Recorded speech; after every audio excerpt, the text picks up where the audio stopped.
Levita o Levites. Pag hindi ka Levita, hindi ka po pwede maging saserdote. Tingnan niyo sa Bible, sa Numbers, si Korah. Hindi si Sister Korah yan, ha?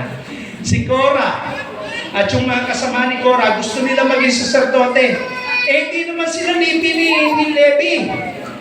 Hindi naman sila sa angka ni Levi.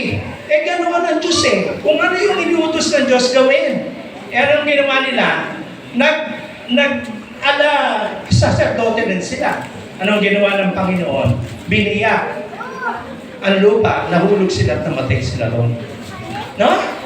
Okay. So, yun yung po yun. No? Pero, alam niyo pa mga magulang at mga minamahal, ang mga saserdote, bago po sila gawin nila yung tungkulin bilang isang pare, ang gagawin po niya, maglilinis muna ng kasalanan nila.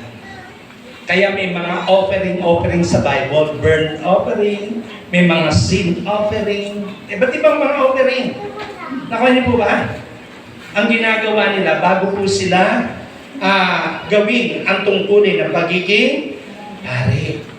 At yung mga pare kinakailangan, naka-garment ka. Ayos ang iyong kasuotan. Kaya sabi, pag naman ikaw pastor, dapat nakasuot ka maayos. Sabi nila, pag ikaw naman naghahatid ng mabuting balita, huwag naman yung parang nakaano lang.